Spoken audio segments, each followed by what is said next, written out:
New Zealand cricket team के लिए दमादम मस्त कैलेंडर है ये फाइनल मैच। क्योंकि न्यूजीलैंड क्रिकेट टीम की यदि हम लोग बात करें ना, तो भाई साहब इसके पास उतने ज्यादा सपोर्टर नहीं है। जबकि इंडियन क्रिकेट टीम की बात करें तो लगभग आपको हर एक दो लोगों में से जो एक लोग क्रिकेट का भक्त मिल ही जाएगा, जो क्रिकेट को लेकर डिस्कस कर रहा हो, क्रिकेट को लेकर के बातें कर रहा हो। अच्छा, इतनी ज्यादा बातें होती है, इतनी ज्यादा एक्सपेरिमेंट होती है, इतने ज्यादा लोग आपको चाहते हैं, तो उसका प्रेशर अलग होता है भाई। जबकि न्यूजीलैंड के टीम के पास जो है वो प्रेशर नहीं होगा। New Zealand cricket team fearless mindset के साथ, फियरलेस अप्रोच के साथ जो है वो खेलने की सोचेगी यहां पर। जबकि इंडियन क्रिकेट टीम प्रेशर के नब्ज को किस तरीके से कंट्रोल कर पाती है, 150 करोड़ लोगों के भार को किस तरीके से सहन कर पाती है, किस तरीके से उस दबाव को सहन कर पाएगी, ये देखना काफी दिलचस्प होगा। एक तो स्टेडियम पे सारी की सारी नीली जर्सी जो आप लोगों को दिखाई देने को मिलेगी, 1,30,000 जो है क्राउड होंगे वहां पर, भारतीय क्रिकेट टीम के सपोर्ट में आए हुए क्राउड, उसका एक प्रेशर होगा भारतीय क्रिकेट टीम के ऊपर। ये दबाव भारतीय क्रिकेट टीम को विचलित कर सकती है। जबकि न्यूजीलैंड क्रिकेट टीम के लिए ये एडवांटेज होने वाला है, कोई उसके ऊपर कोई प्रेशर नहीं होगा। वो इस प्रेशर को अपना वेपन बना सकती है, वो इस प्रेशर को जो है अपना वेपन जो है के रूप में इस्तेमाल कर सकते हो। और इस प्रेशर को वेपन बनाने के लिए आपके पास एक ही कारगर तरीका है, कमाल का परफॉर्मेंसेज। यदि भाई आप कमाल का परफॉर्मेंसेज करते हैं, बेहतरीन परफॉर्मेंसेज करते हैं, तो जाहिर तौर पर आप क्राउड को साइलेंट करवा पाने में कामयाब हो पाएंगे। यदि आप शानदार परफॉर्मेंसेज नहीं करेंगे तो क्राउड आपको शांत करवा देंगे। ये इंडियन क्राउड है भाई, ये इंडियन क्राउड है। बहुत ज्यादा हूटिंग होती है, बहुत ज्यादा गालियां पड़ती है प्लेयरों को। यदि आपने एक आधे कैच छोड़ दिए ना भाई मैदान पे, तो इतना ज्यादा शोर होगा, इतनी ज्यादा गालियां पड़ेगी, उस प्लेयर को आधे से ज्यादा नर्वस मैच के दौरान ही कर दिया जाता है। यदि आपने सही इंपोर्टेंट कैचेस पकड़ लिए तो जाहिर तौर पर दर्शक शांत हो जाएंगे। तो ये न्यूजीलैंड क्रिकेट टीम सोच करके रखी होगी वैसा यदि शानदार परफॉर्मेंस नहीं किए ना, यदि थोड़ा सा गलत परफॉर्मेंस कर दिया तो क्राउड हमको शांत करवा देगा। इससे पहले क्राउड को शांत करवाने के लिए कमाल का परफॉर्मेंस करना पड़ेगा, बेहतरीन परफॉर्मेंस करना पड़ेगा, तब जाकर के हम क्राउड को शांत करवा पाएंगे। वो न्यूजीलैंड क्रिकेट टीम यहां पर करना चाहेगी, उस तरह का परफॉर्मेंस यहां पर डिलीवर करना चाहेगी ताकि क्राउड शांत रहे, क्राउड के बीच से उतना हड़कंप जो वो ना मचे और न्यूजीलैंड के प्लेयरों के ऊपर एक्स्ट्रा प्रेशर जो पड़ता हुआ ना दिखाई दे। ये न्यूजीलैंड वाले जो प्लानिंग करके आएंगे, जबकि इंडियन क्रिकेट टीम की प्लानिंग सिंपल होगी।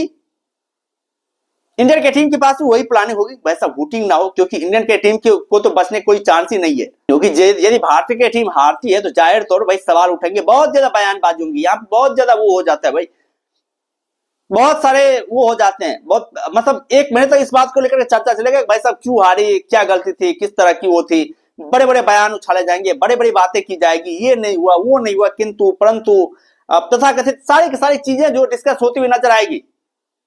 तो ये हर एक खिलाड़ियों के जहन में होगा कि वैसा उनके फ्यूचर को लेकर के, उनके करियर को लेकर के सब कुछ प्रश्न यहीं पर उठाए जा सकते हैं। यदि भारतीय क्रिकेट टीम हारती है तो बहुत सारे प्लेयर ऐसे जिसका करियर भी दांव पे लग जाएगा, उसका करियर भी समाप्त हो सकता है। जो कि अभी जीत रहे हैं तो वैसा कुछ सवाल उठाए देने को मिल नहीं रही है, दिखाई देने को मिल नहीं रही है। यदि हारती है भारतीय क्रिकेट टीम तो चार तौर सवाल उठाई जाएगी कि अभिषेक शर्मा क्यों खेल रहे हैं, वरुण चक्रवर्ती को आपने क्यों लिया, तमाम तरह की बातें उठाई जाएगी। इससे हो सकता है उस खिलाड़ी करियर के ऊपर खड़ा इंपैक्ट पड़ सकता है। चाहे तो हर एक खिलाड़ी चाहेंगे वैसा कमाल का परफॉर्मेंस करें, हर एक खिलाड़ी चाहेंगे वैसा कोई गलती ना हो, क्योंकि यहाँ पर इतना ज्यादा कॉम्पिटिशन है, ये एक भी गलती किसी खिलाड़ी ने करी तो उस खिलाड़ी को विलेन बना दिया जाएगा। जैसे आप लोगों को याद होगा अर्शदीप सिंह का एक मोमेंट पाकिस्तान के खिलाफ एशिया कप में, अर्शदीप सिंह ने एक कैच छोड़ा था, भारतीय टीम हारी थी, पर उसके बाद जो शूटिंग हुई थी इस प्लेयर की बहुत ही जबरदस्त तरीके से शूटिंग हुई। अर्शदीप सिंह एक ऐसे इकलौते प्लेयर नहीं है, बहुत सारे प्लेयर ऐसे हैं जिसकी जबरदस्त शूटिंग हुई है, जबरदस्त आलोचना हुई और उसके करियर को बर्बाद कर दिया गया एक मिस्टेक को लेकर के। तो ये प्रेशर भारतीय खिलाड़ियों के ऊपर होगा, जबकि न्यूजीलैंड के प्लेयरों के ऊपर उतना ज्यादा प्रेशर नहीं होगा। तो अंडर प्रेशर वाला मोमेंट जो है ना वो भारतीय टीम का होगा। भारतीय टीम को इस अंडर प्रेशर वाले मोमेंट से निपटना है और प्रेशर को अपने सर पर हावी नहीं होने देना है, क्योंकि प्रेशर सर पर हावी होता है तो किस तरीके का परफॉर्मेंस से निकल पाता है आप सभी लोगों ने देखा ही था कि भाई साहब 2023 को वर्ल्ड कप में जो है यही कारण हुआ था। रोहित शर्मा जब बल्लेबाजी कर रहे थे तो ऐसा लग रहा था हमारी टीम 400 के पार जाएगी। जैसे रोहित शर्मा आउट हुए उस तरीके उसके बाद से देखिए क्या मतलब परफॉर्मेंस क्या कारनामा हुआ भारतीय टीम का। अंडर प्रेशर खेली भारतीय टीम, नहीं तो चाहती तो वहां पर भी यदि सकारात्मक माइंडसेट के साथ बल्लेबाजी करते तो हम लोग 300 के पार जाते, और 300 के पार जाते तो शायद हमारे लिए थोड़ा सा चांसेस जो है वहां पे बन सकता था कि भाई हम ऑस्ट्रेलियन की टीम को हरा सकते हैं, लेकिन वो कारनामा हुआ ही नहीं। हम लोग एग्रेसिव माइंडसेट के साथ खेल ही नहीं पाए। तो यहाँ पर एग्रेसिव और अटैकिंग माइंडसेट दिखाना पड़ेगा भारतीय बल्लेबाजों को, जो काम संजू सैमसन बखूबी शानदार तरीके से कर रहे हैं, जो इंपैक्ट इस प्लेयर ने दिखाया है ना भाई, जितने भी इस प्लेयर के शान में कसीदे पढ़े जाए, जितने भी इसकी तारीफें कीजिए वो कम है। हमें नहीं लगा संजू सैमसन वाला रोल कोई दूसरा प्लेयर होता, आप ईशान किशन को भी खिला देते तो वो संजू सैमसन वाला रोल निभा करके देते भाई। जब ये बंदा बल्लेबाजी करते हैं, क्या ग्लिच बल्लेबाजी करते हैं, मतलब बल्लेबाजी इतना आसान दिखाई देने को लगता है ना, लगता है कि वैसा दूसरे बल्लेबाज दूसरे पिच बल्लेबाजी करे, संजू सैमसन एक अलग पिच पर बल्लेबाजी कर रहे हैं, ऐसा लगता है जब संजू सैमसन बल्लेबाजी करते हैं। तो पिछले 2 मैच में देखा है भाई, कोई प्रेशर आने नहीं देता ये बंदा टीम के ऊपर। जब तक ये बल्लेबाजी करता है चौके छक्के लगाता रहता है, पॉजिटिव इंटेंट के साथ खेलता रहता है, चाहे सामने कुछ भी हो जाए, कितना ही विकेट क्यों न गिर जाए, लेकिन उसका पॉजिटिव एटीट्यूड, वो शानदार एटीट्यूड रहता है। और हर एक शॉट में नजाकत भरी हुई होती है, हर एक शॉट में क्लास लिखा हुआ होता है। जो शॉट उसके बल्ले से निकलता है ना, उसके ऊपर मुहर लिखा होता है भाई ये 6 रन के लिए जाएगा, ये 4 रन के लिए जाएगा। कोई इतू बितू किंतु परंतु वहां पर होता नहीं है संजू सैमसन के बल्ले से निकलने के बाद।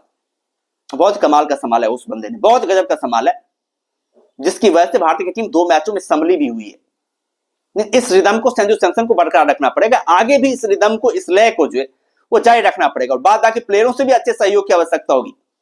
तो हर एक मैच भाई आपको संजू तो संभाल करके देंगे नहीं, कभी कभी संजू फ्लॉप भी करेंगे, तो ये चीजें भी हो जाएगी भाई। संजू सैमसन के ऊपर आप पूरी तरीके से डिपेंडेंट नहीं रह सकते। संजू सैमसन हर एक बार आपको मुश्किल परिस्थितियों से नहीं निकालेंगे, संजू सैमसन हर एक बार आपको चैंपियन बना करके नहीं देंगे। ये चीजें भी जो है ना बहुत ही ज्यादा आवश्यक हो जाती है, बहुत ही ज्यादा जो है वो हो जाती है। तो न्यूजीलैंड जरूर चाहे भाई संजू सैमसन को भी टारगेट किया जाए, क्योंकि संजू सैमसन ने पिछले 2 मैचों में जिस तरह कारनामा किया, बहुत गजब का कारनामा किया, वो ये सोच कर कि संजू सैमसन का विकेट मैंने ले लिया शुरुआत में, तो जाहिर तौर पर भारतीय क्रिकेट टीम अंडर प्रेशर होगी, क्योंकि बाद बाकी बल्लेबाज उस तरह का परफॉर्मेंसेज कर नहीं पाए, उन्हें उस तरह के चांसेस मिल नहीं पाए। उस बल्लेबाजों पर थोड़ा सा प्रेशर जो है वो होगा यदि संजू सैमसन को हम जल्दी चटका देते हैं, क्योंकि संजू सैमसन बहुत ही तेज गति से रन बनाते हैं, बहुत ही तेज खेलते हैं, बहुत कमाल खेलते हैं। एक बार यदि इनकी आंखें जम जाए ना तो भाई ये गदर मचा देंगे, इसको भी आउट करने की सोचेगी, इसके खिलाफ भी रणनीति तैयार करेगी।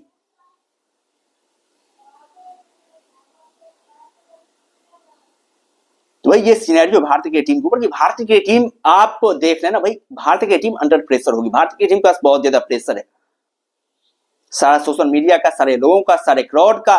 जाहिर तौर भाई यदि आप बहुत ज्यादा रेवेन्यू कमा रहे हैं, बहुत ज्यादा आप के फैन है, तो भाई ये अच्छी चीजें होती है, लेकिन बहुत ज्यादा प्रेशर भी आते हैं, बहुत तगड़ा प्रेशर आता है, तो उस प्रेशर को हैंडल करना होगा। और न्यूजीलैंड के पास वो प्रेशर नहीं होगा, वो एक एडवांटेज होगा न्यूजीलैंड की टीम के पास, वो एक न्यूजीलैंड की क्रिकेट टीम के पास जो है ना, वो मतलब एक बेस पॉइंट होगा, एक मजबूती होगी न्यूजीलैंड क्रिकेट टीम के पास। सेंटर की प्लानिंग काफी कमाल की है, जबरदस्त प्लानिंग करी है इसने, बेहतरीन प्लानिंग करी है इसने, और कमाल का क्रिकेटिंग माइंड है इसके पास, पिच को समझने की काफी कमाल की क्षमता है इस प्लेयर के पास। और जरूर चाहेंगे सेंटनर भी कि भाई अपने तमाम अनुभव को झोंकते हुए यहां पर जो है न्यूजीलैंड के लिए वो कारनामा करके दिखाए जो आज तक कोई प्लेयर कारनामा नहीं कर पाए। और जाहिर तौर पर शानदार टीम रही है न्यूजीलैंड की टीम, बार बार फाइनल में पहुंचती है, बार बार हारती है, इस बार उस मिथक को तोड़ने की कोशिश भी करेंगे। क्या आप लोग क्या कहना है, आप लोग अपना राय जो कमेंट बॉक्स में दे